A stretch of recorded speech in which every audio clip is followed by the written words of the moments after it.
Hello everyone, welcome back to the Harshit DSC classes. ఈరోజు మనం ఈ వీడియోలో వచ్చేసి సైకాలజీకి సంబంధించినటువంటి ప్రాక్టీస్ బిట్స్ అయితే చూద్దామండి.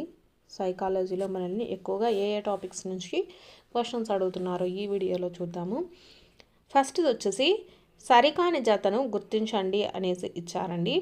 సో ఫస్ట్ వచ్చేసి సాధికారత్వ పిల్లల పెంపక శైలి అంటే పిల్లలకు స్వయం ప్రతిపత్తి ఉండదు అనేసి ఇచ్చారు.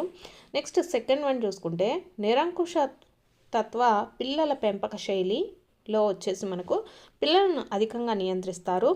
ఆప్షన్ 3 అంగీకారత్వ పిల్లల పెంపక శైలి అంటే పిల్లల ఆలోచనలను ఆమోదిస్తారు. ఫోర్త్ వన్ వచ్చేసి జోక్యరహిత పిల్లల పెంపక శైలి అంటే పిల్లలను తక్కువగా స్వీకరిస్తారు అనేసి ఇచ్చారండి. సో దీంట్లో సరికాని జతను గుర్తించమనేస్తే అడుగుతున్నారు. సో సరికాని జత వచ్చేసి ఫస్ట్ ఆప్షన్ అండి. సాధికారత్వ పిల్లల పెంపక శైలి అంటే పిల్లలకు స్వయం ప్రతిపత్తి ఉంటుందండి. సో ఉండదు అనేసి వచ్చారు, ఇక్కడైతే ఉంటుంది.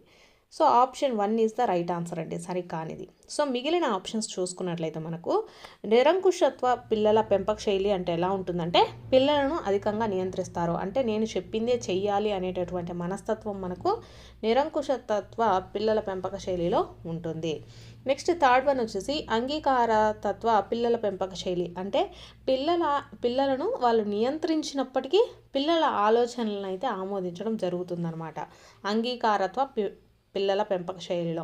నెక్స్ట్ జోక్యరహిత పిల్లల పెంపక శైలి అంటే పిల్లలను తక్కువగా స్వీకరిస్తారు, అంటే వాళ్ళను వదిలేయడం జరుగుతుంది, అంటే వాళ్ళ గురించి సంబంధించిన అంశాలను కానీ పట్టించుకోవడం ఇవన్నీ చాలా తక్కువగా అయితే ఉంటుందండి. నెక్స్ట్ వచ్చేసి పరిపక్వము అంటే జీవి జన్యు ప్రతిష్టాన్ని తెలుపుతుంది, ఇది ముందుగా నిర్ణయించిన ప్రణాళిక మార్పులతో జరుగుతుంది అన్నవారు. ఆప్షన్స్ ఫస్ట్ ది Gesell, option 2 Hurlock, option 3 Galton, option 4 Craig అనేసి వచ్చారండి. పరిపక్వం అంటే జీవి జన్యు ప్రతిష్టాన్ని అంటే జెనెటికల్ పొటెన్షియల్ తెలుపుతుంది, ఇది ముందుగా నిర్ణయించిన ప్రణాళిక మార్పులతో జరుగుతుంది అన్నవారు ఎవరు అంటే క్రైగ్ అండి, ఆప్షన్ 4. నెక్స్ట్ వికాస సూత్రాలలో తప్పుగా రాయబడినది ఏది అనేసి ఇచ్చారండి. ఆప్షన్స్ చూసుకున్నట్లయితే ఫస్ట్ది వికాసాన్ని ప్రాగుప్తీకరించవచ్చు అనేసి ఇచ్చారు. ఆప్షన్ 2 వికాసం నిర్దిష్ట దశ నుండి సాధారణ దిశగా జరుగుతుంది. ఆప్షన్ 3 వికాసం అవిచ్ఛిన్న చర్య అనేసి ఇచ్చారు. ఆప్షన్ 4 వికాసం అన్ని దశల్లో ఒకేలా సాగదు అనేసి ఇచ్చారండి.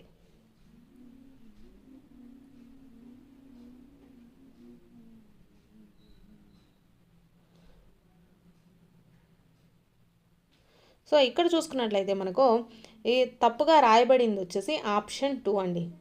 సో మిగిలినవి చూసుకుంటే వికాసానికి సంబంధించి వికాసాన్ని మనం ప్రాగుప్తీకరించవచ్చు, అంటే మనం ఒక అంచనా అనేది వేయవచ్చు అనమాట. అలాగే విచ్ఛిన్నము వికాసం వచ్చేసి అవిచ్ఛిన్న చర్య అనేసి ఇచ్చారు, అంటే వికాసం వచ్చేసి మనకు కంటిన్యూగా జరుగుతుంది అనేసి ఇచ్చారండి. సో కంటిన్యూస్గా జరుగుతుంది, కాకపోతే వికాసం వచ్చేసి అన్ని దశల్లో ఒకేలాగా సాగదనమాట. శిశు దశల్లో ఎక్కువగా వికాసం ఉంటుంది, నెక్స్ట్ ఏజ్ పెరిగే కొద్దీ కొన్ని విషయాల్లో వికాసం అనేది ఎక్కువగా ఉంటుంది, కొన్ని విషయాల్లో తక్కువగా ఉంటుంది, కాబట్టి ఒకేలా సాగదు అనేసి ఇచ్చారు. సో ఇది కరెక్ట్ అండి. సో తప్పుగా రాయబడింది వచ్చేసి ఆప్షన్ 2 అండి, ఎందుకంటే వికాసం వచ్చేసి సాధారణ దిశ నుంచి నిర్దిష్ట దిశ వైపు జరుగుతుంది. సో ఆప్షన్ 2 ఇక్కడ మనకు తప్పుగా రాయబడింది. నెక్స్ట్ చూసుకున్నట్లయితే పియాజే తన సంజ్ఞానాత్మక సిద్ధాంతంలో ఈ క్రింది పదాన్ని ఉపయోగించలేదు అనేసి ఇచ్చారండి. ఆప్షన్స్ వచ్చేసి ఫస్ట్ది స్కీమా, ఆప్షన్ 2 సాంఘీకరణ, ఆప్షన్ 3 అనుగుణ్యత, ఆప్షన్ 4 స్కాఫోల్డింగ్ అనేసి ఇచ్చారు. కరెక్ట్ ఆన్సర్ వచ్చేసి స్కాఫోల్డింగ్ అండి. స్కాఫోల్డింగ్ అనే దానిని ఇక్కడ పియాజే ఉపయోగించలేదు. పియాజే ఉపయోగించింది ఏంటంటే స్కీమాలు, అలాగే సాంఘీకరణ, అనుగుణ్యత ఇవన్నీ కూడా ఉపయోగించడం జరిగిందండి. పియాజే సంజ్ఞానాత్మక వికాసంలో ఎక్కువగా ప్రాధాన్యతనిచ్చేది ఏదంటే స్కిమాటాలండి. సో ఇక్కడ మనకు ఉపయోగించలేనిది ఏదంటే స్కాఫోల్డింగ్. మనకు స్కాఫోల్డింగ్ అనేది దేంట్లో కనిపిస్తుందంటే సామాజిక సాంస్కృతిక సిద్ధాంతం ఉంది కదండి, వైగోట్స్కి ప్రతిపాదించినటువంటి సామాజిక సాంస్కృతిక సిద్ధాంతంలో మనకు స్కాఫోల్డింగ్ అనేది వస్తుంది. నెక్స్ట్ బిట్ చూసుకున్నట్లయితే ఎరిక్సన్ ప్రకారము వ్యక్తి ఆఖరు దశలో ఎదుర్కొనే మనోసాంఘిక క్లిష్ట పరిస్థితి ఏది అనేసి ఇచ్చారండి. ఆప్షన్స్ ఫస్ట్ది సమైక్యత, అలాగే నిరాశ అనేసి ఇచ్చారు. సో ఇది మనకు వ్యక్తి యొక్క ఆఖరి దశలో ఎదుర్కొనే దశ. ఆఖరి దశ ఏదండి? ఉత్తర వయోజన దశలో ఎదుర్కొండేది. నెక్స్ట్ స్వయం ప్రతిపత్తి సందేహం అనేసి ఇచ్చారండి. ఇది మనకు దేంట్లో ఉంటుందండి? ఉత్తర శైశవ దశలో ఉంటుంది. ఉత్తర శైశవ దశలో మనకు స్వయం ప్రతిపత్తి సందేహము అనేటటువంటివి ఉంటాయి. నెక్స్ట్ నమ్మకం అపనమ్మకం వచ్చేసి మనకు పూర్వ శైశవ దశలో ఉంటాయండి. పూర్వ శైశవ దశలో ఉంటాయి. నెక్స్ట్ ఉత్పాదకత స్తబ్దత దేంట్లో ఉంటాయండి? మధ్య వయోజన దశలో ఉంటాయి. ఇది వచ్చేసి ఇక్కడైతే రాస్తాను. సో ఇది వచ్చేసి మనకు మధ్య వయోజన దశలో ఉంటాయి. అంటే మనకు పూర్వ వయోజన దశకు ఉత్తర వయోజన దశకు మధ్యలో మధ్య వయోజన దశ ఉంటుందండి. సో దీంట్లో మనకు ఉత్పాదకత స్తబ్దత అనేటివి ఉంటాయి. స్వయం ప్రతిపత్తి సందేహం వచ్చేసి మనకి ఏ దశలో ఉంటాయండి? ఉత్తర శైశవ దశలో కనిపిస్తాయి. నమ్మకం అపనమ్మకం వచ్చేసి పూర్వ శైశవ దశ. ఉత్పాదకత స్తబ్దత వచ్చేసి మధ్య వయోజన దశలో ఉంటుందండి. లాస్ట్ ఆఖరి దశ ఏది? మనకు ఉత్తర వయోజన దశ. ఆఖరి దశ వచ్చేసి ఉత్తర వయోజన దశ. సో దీంట్లో మనకు ఏముంటుందండి? సమైక్యత, నిరాశ అనేటటువంటివి ఉంటాయి. నెక్స్ట్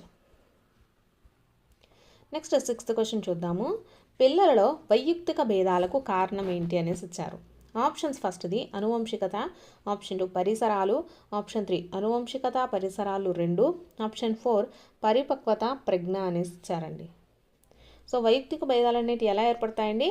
అనువంశికత ద్వారా కానీ పరిసరాల ద్వారా కానీ వైయక్తిక భేదాలు ఉంటాయండి. So option 3 is the right answer. Next bit బహుళ ప్రజ్ఞా సిద్ధాంతంను ప్రతిపాదించిన వారు ఎవరు అనేసి ఇచ్చారండి. సో బహుళ ప్రజ్ఞా సిద్ధాంతాన్ని ప్రతిపాదించింది ఎవరు అంటే గార్డెనర్ అండి. గార్డెనర్. సో మనకు option 3 is the right answer. So Spearman చూసుకుంటే మనకు ద్వికారక సిద్ధాంతం అండి. స్పియర్మెన్ వచ్చేసి ద్వికారక సిద్ధాంతము. నెక్స్ట్ గిల్ఫర్డ్ వచ్చేసి ప్రజ్ఞాస్వరూప సిద్ధాంతము. గిల్ఫర్డ్ వచ్చేసి ప్రజ్ఞా స్వరూప సిద్ధాంతం అండి. నెక్స్ట్ థారండైక్ వచ్చేసి ఇది ఏదండి? ప్రజ్ఞా బహుకారక సిద్ధాంతం. ప్రజ్ఞా బహుకారక సిద్ధాంతం అండి. బహుకారక సిద్ధాంతం. సో బహుళ ప్రజ్ఞా సిద్ధాంతం ఇచ్చిన క్వశ్చన్కి వచ్చేసి ఆన్సర్ థారండైక్ అండి. థారండైక్. మిగిలిన స్పియర్మెన్ వచ్చేసి ద్వికారక సిద్ధాంతాన్ని ప్రతిపాదించింది. గిల్ఫర్డ్ వచ్చేసి ప్రజ్ఞా స్వరూప సిద్ధాంతాన్ని ప్రతిపాదించాడు. థారండైక్ వచ్చేసి ప్రజ్ఞా బహుకారక సిద్ధాంతాన్ని ప్రతిపాదించడం జరిగిందండి. నెక్స్ట్ సో దీనికి ఆన్సర్ ఏంటండి? ఆప్షన్ 3 బహుళ ప్రజ్ఞా సిద్ధాంతాన్ని ప్రతిపాదించింది గార్డెనర్. నెక్స్ట్ సృజనాత్మకత గల వ్యక్తుల్లో సాధారణంగా ఉండే ఆలోచన రకం ఏది అనేసి ఇచ్చారు. ఆప్షన్స్ ఫస్ట్ది సమైక్య ఆలోచన, ఆప్షన్ 2 విభిన్న ఆలోచన, ఆప్షన్ 3 మూర్త ఆలోచన, ఆప్షన్ 4 అనిర్దేశిత ఆలోచన అనేసి ఇచ్చారండి. సో సృజనాత్మకత ఎక్కువగా ఉంటే సో వాళ్ళలో ఎటువంటి థింకింగ్ ఉంటుందండి? విభిన్న ఆలోచన ఉంటుంది. అంటే ఒకదానిని ఒకలాగా కాకుండా 10 రకాలుగా ఆలోచించేటటువంటి జ్ఞానం ఉంటుందన్నమాట సృజనాత్మకత గల వ్యక్తుల్లో. కాబట్టి వాళ్ళ ఆలోచన ఎలా ఉంటుంది? విభిన్న ఆలోచనలు ఉంటాయి. నెక్స్ట్ అచేతన ప్రవర్తనను అంచనా వేసే పరీక్షలు ఏవి అనేసి ఇచ్చారండి. ఆప్షన్స్ ఫస్ట్ది శోధకులు, ఆప్షన్ 2 ప్రశ్నావళులు, ఆప్షన్ 3 చెక్ లిస్టులు, ఆప్షన్ 4 ప్రక్షేపక పరీక్షలు అనేసి ఇచ్చారండి. సో తెలుగులో మీకు వర్డ్స్ అనేవి అర్థం కాకపోతే ఎవరైనా ఇంగ్లీష్లో కూడా చూసుకోండి. ఇంగ్లీష్లో కూడా క్వశ్చన్స్ అనేటివి ఉంటాయన్నమాట. సో అచేతన ప్రవర్తన అంటే అన్కాన్షియస్ బిహేవియర్. అంటే వాళ్ళకు మనం క్వశ్చన్ అడిగినా కూడా చెప్పలేకపోవడము అలాంటివి ఉంటాయి కదా. సో అటువంటి వాళ్ళకు మనకు అంచనా వేయడానికి ఏ పరీక్షలను ఉపయోగిస్తాము? ప్రక్షేపక పరీక్షలను ఉపయోగిస్తామండి. అంటే వాళ్ళ బిహేవియర్ అన్కాన్షియస్ బిహేవియర్ అంటే కొంచెము అబ్నార్మల్గా ఉంటారని అనుకోండి. వాళ్ళకి ఏంటంటే బొమ్మలు కానీ సన్నివేశాల ద్వారా కానీ వాళ్ళ దగ్గర నుంచి విషయాలను అనేవి రాబడతారనమాట. సో అటువంటి పరీక్షలను మనం ప్రక్షేపక పరీక్షలు అంటారండి. సో ప్రశ్నావళులు అంటే కొన్ని క్వశ్చన్స్ ఇస్తారు, వాటికి మనం ఆన్సర్లు రాయాల్సి ఉంటుంది. ఎవరికి కాన్షియస్ బిహేవియర్ ఉంటే, అంటే చేతన ప్రవర్తన ఉంటాయండి. శోధకులు అంటే వాళ్ళను గమనించడం, ప్రశ్నలు వేస్తారు. చెక్ లిస్టులు కూడా మనకు రైటా రాంగా అనేటటువంటివి ఉంటాయి. సో ఇవన్నీ కూడా అచేతన ప్రవర్తన ఉన్న వాళ్ళతో సాధ్యం కాదు కాబట్టి ప్రక్షేపక పరీక్షలను వాడతారు. నెక్స్ట్ వచ్చేసి ప్రశాంత్ తన తల్లి మాటలు వినాలని లేదు, అలాగని ఆమె తిట్లు తినాలని కూడా లేదు. ఈ సందర్భంలో ప్రశాంత్ సంఘర్షణ ఏంటి అనేసి ఇచ్చారండి. ఆప్షన్స్ ఫస్ట్ది ఉపగమ అంటే 2 ఇష్టమని. ఆప్షన్ 2 పరిహార అంటే 2 ఇష్టం లేదు. ఆప్షన్ 3 ఉపగమ పరిహార అంటే 1 ఇష్టము 1 ఇష్టం లేదు. ఆప్షన్ 4 ద్వి ఉపగమ పరిహార అంటే 2 ఇష్టము అలాగే 2 ఇష్టం లేదు. ఇలాంటి దాంట్లో మనం ద్వి ఉపగమ పరిహారాన్ని వాడతామండి. సో ఇక్కడ మనకు 2 ఇష్టం లేదు కాబట్టి ఆన్సర్ ఏమవుతుందండి? పరిహార అవుతుంది. సో 2 ఇష్టం అయితే పాజిటివ్గా కాబట్టి ప్లస్ అని రాసుకోండి. 2 నెగిటివ్ అయితే ఇలా మైనస్ అని రాసుకోండి. మీకు ఈజీగా ఆన్సర్ అయితే గుర్తుపెట్టుకోవచ్చు. So correct answer option 2. Next మొదటి మనోవిజ్ఞాన ప్రయోగశాల స్థాపించిన వారు ఎవరు అనేసి వచ్చారు. ఆప్షన్స్ ఫస్ట్ది Wilhelm Wundt, option 2 Watson, option 3 Ebbinghaus, option 4 Galton అనేసి ఇచ్చారండి. సో మొదటి మనోవిజ్ఞాన ప్రయోగశాలను స్థాపించిన వారు ఎవరండి? Wilhelm Wundt. Option 1 is the right answer. Next bit, క్రింది వాటిలో ప్రాథమిక అవసరం ఏది అనేసి ఇచ్చారండి. ఆప్షన్స్ ఫస్ట్ది వ్యాయామము, ఆప్షన్ 2 రక్షణ అవసరము, ఆప్షన్ 3 గుర్తింపు అవసరం, ఆప్షన్ 4 గౌరవ అవసరం అనేసి ఇచ్చారండి.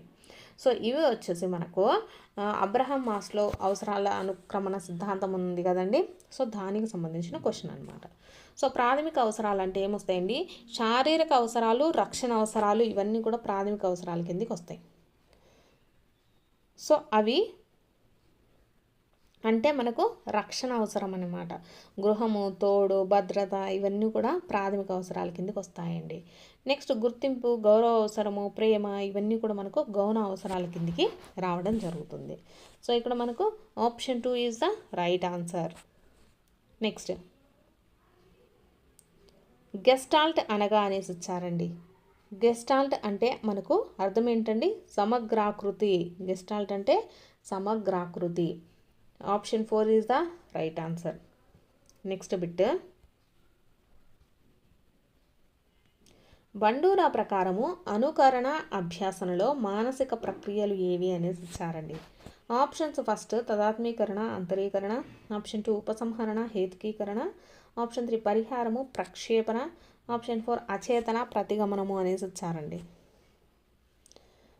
అనుకరణ అభ్యాసనలో ఉండేటటువంటి మానసిక ప్రక్రియలు వచ్చేసి ఆప్షన్ 1 అండి. తదాత్మీకరణ, అంతరీకరణ అనేవి మనకు అనుకరణ అభ్యాసనలో ఉంటాయి.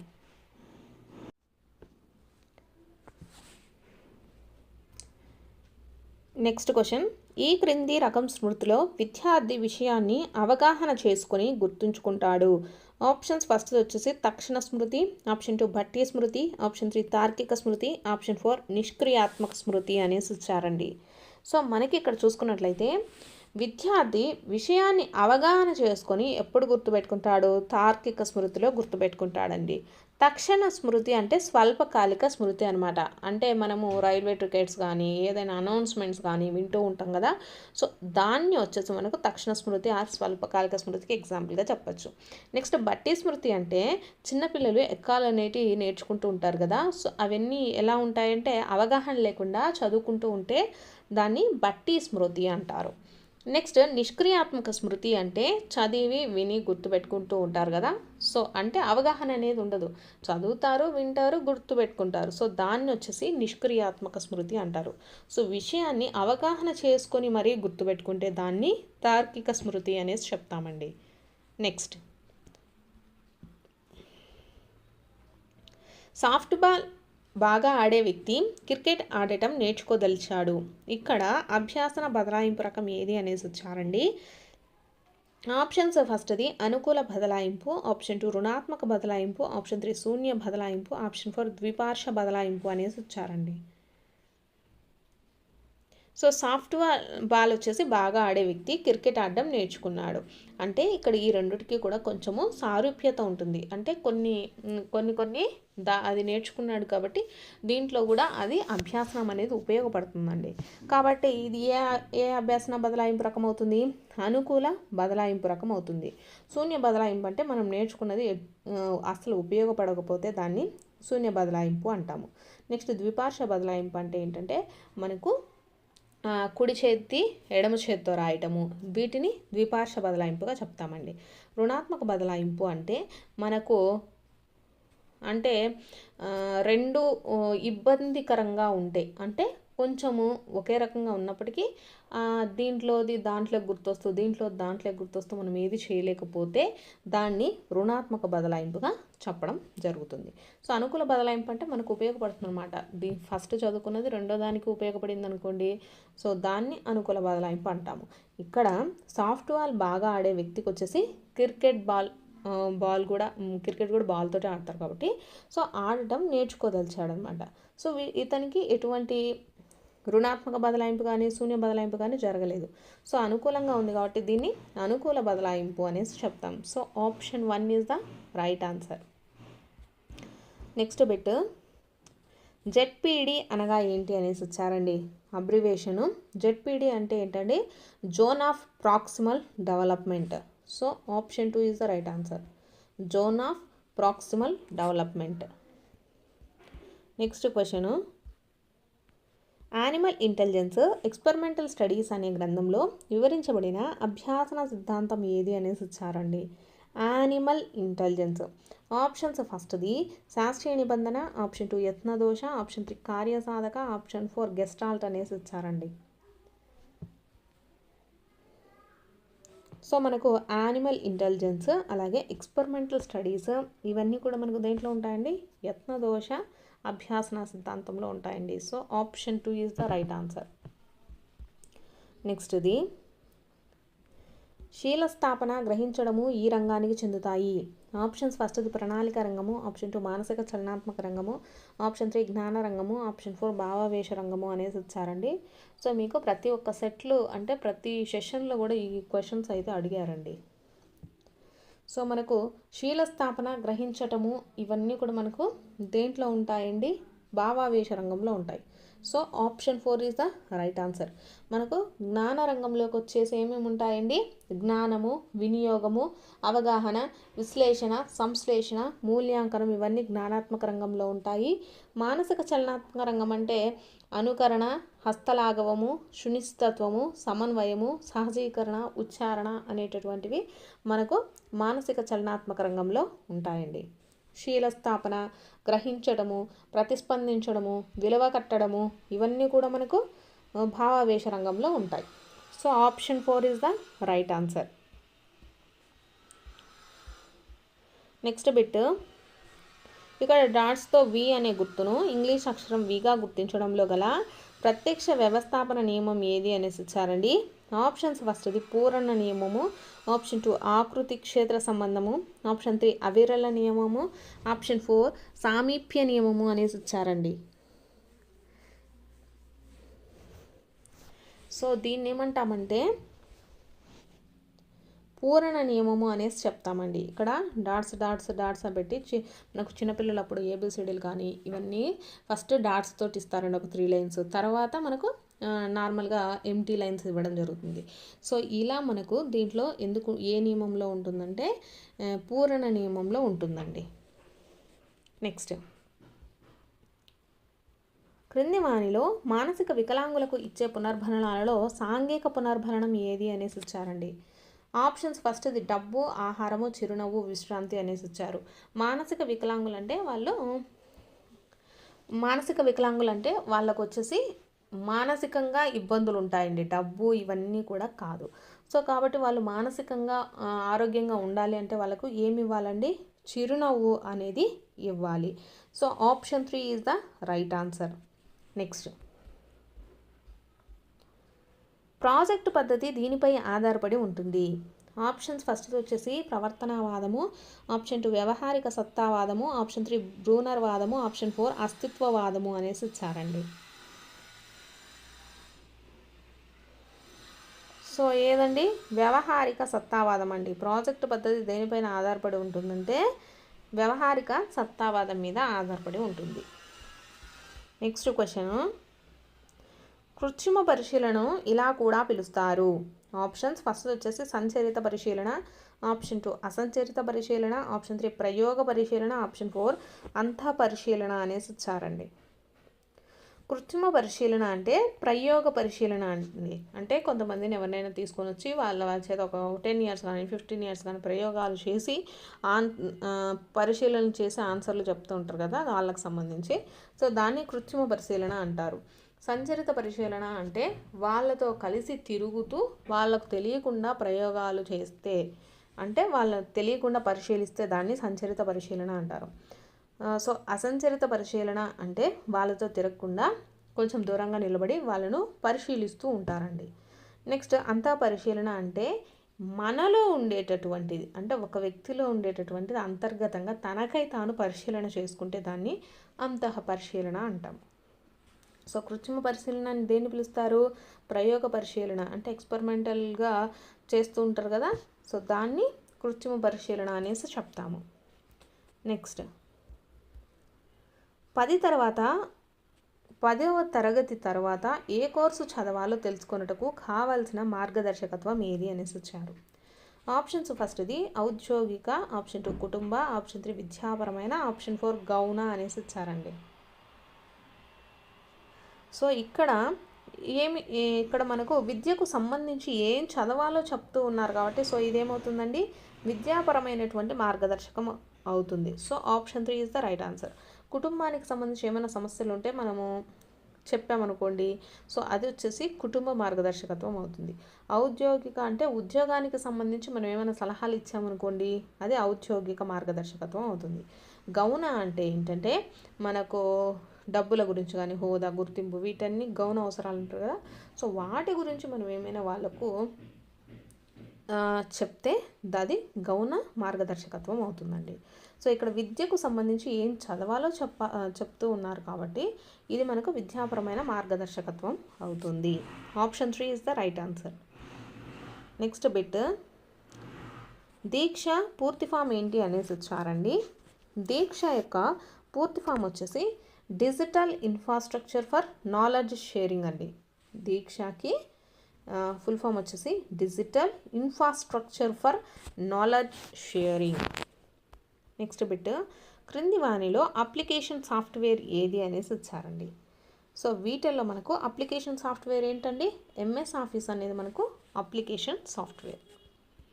నెక్స్ట్ది, ఒక యోటాబైట్ అనేది దేనికి సమానం అనేసి ఇచ్చారండి.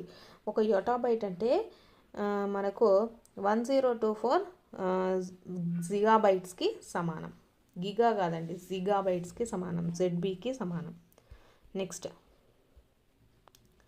ఆర్టీఈ 2009 ప్రకారము 6 నుంచి 8 తరగతులకు ఒక విద్యా సంవత్సరంలో బోధనా గంటలు ఎన్ని అనేసి ఇచ్చారండి. 6 నుంచి 8 తరగతులకు మొత్తం ఎన్ని బోధనా గంటలు ఉంటాయండి? 1000 బోధనా గంటలు ఉండడం జరుగుతుంది. Option 2 is the right answer. Next bit, NEP 2020 ప్రకారము 1-2 తరగతులు దేని క్రిందికి వస్తాయి అనేసి ఇచ్చారండి.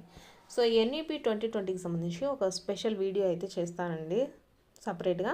సో దీంట్లో మనకు 1-2 తరగతులు దేని కిందికి వస్తాయంటే పునాది పూర్వక స్థాయి కిందికి వస్తాయండి. పునాది పూర్వక స్థాయి కిందికి మనకు 1-2 తరగతులు వస్తాయి. నెక్స్ట్ బిట్, సహభాగి నాయకత్వాన్ని ఇలా కూడా పిలుస్తారు అనేసి ఇచ్చారండి. ఆప్షన్స్, ఫస్ట్ అధికార, ఆప్షన్ 2 ప్రజాస్వామ్య, ఆప్షన్ 3 జోక్యరహిత, ఆప్షన్ 4 అనుమతించే అనేసి ఇచ్చారు. సో దేంట్లో అంటే మనకు ప్రజాస్వామ్య నాయకత్వంలో సహభాగి నాయకత్వాన్ని కూడా పిలుస్తారు. ప్రజాస్వామ్య నాయకత్వాన్ని సహభాగి నాయకత్వం అనేసి కూడా పిలుస్తారండి. So option 2 is the right answer. ఇవి వచ్చేసి మనకు సైకాలజీకి సంబంధించినటువంటి ప్రాక్టీస్ బిట్స్. మీకు కనుక వీడియో నచ్చినట్లయితే తప్పకుండా లైక్ చేసి సబ్స్క్రైబ్ కూడా చేసుకోండి.